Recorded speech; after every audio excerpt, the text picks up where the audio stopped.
லஞ்ச ஸ்கிப் பண்ற ஹஸ்பண்ட்லாம் சேர்ந்து கண்டுபிடிச்சது தான் இந்த ஸ்நாக்ஸா இருக்கும் அப்படின்னு நான் நினைக்கிறேன்.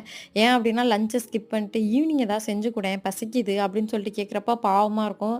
அப்படி நான் ட்ரை பண்ணது தான் கோதுமை மாவுல இந்த ஸ்நாக்ஸு. ஆனா இதுக்கு நான் இன்னும் பேர்லாம் வைக்கல. இது வந்து தேவையான அளவு கோதுமை மாவு எடுத்துக்கோங்க. 1/2 அன் ஹவருக்கு ரவா ஊற வச்சு அதையும் நல்லா மிக்ஸ் பண்ணிக்கோங்க. நல்லா மிக்ஸ் பண்ணிட்டு உங்ககிட்ட தேங்காய் பால் இருந்தா ஒரு 1/2 கிளாஸ் வந்து தேங்காய் பால் சேர்த்துக்கலாம். இல்ல நார்மல் மில்க்கே சேர்த்துக்கலாம். சேர்த்து கட்டியாகாம நல்லா கிளறி முடிச்சுட்டு 1 இல்ல 2 வெல்லத்த பாகு மாரி காய்ச்சிக்கணும். இதுக்கு வந்து பதம்லாம் தேவையில்ல. ஜஸ்ட் வந்து வெல்லம் வந்து தண்ணீல கரைஞ்சாவே போதும். கரைஞ்சோன அதையும் ஆற வச்சு நல்லா சேர்த்து கையால கிளறிடுங்க. கிளறி முடிச்சதும் வெண்ணிலா எசன்ஸ் இருந்தா வெண்ணிலா எசன்ஸு, ஏலக்காய் பவுடர் சேர்த்துக்கோங்க. துருவுன தேங்காய் சேர்த்து ஒரு பிஞ்சு சால்ட்டு, வறுத்த கருப்பு எள்ளு இருக்குல்ல, அது நல்லா சேர்த்துக்கோங்க. சேர்த்துட்டு நல்லா கிளறிட்டு, சின்னமா எண்ணெயில போட்டு பொரிச்சு எடுத்தீங்கன்னா போண்டா ரெடி. வீடியோ பார்க்குறவங்களுக்கு ரொம்ப தேங்க் யூ. சேனல சப்ஸ்கிரைப் பண்ணுங்க, லைக் பண்ணுங்க.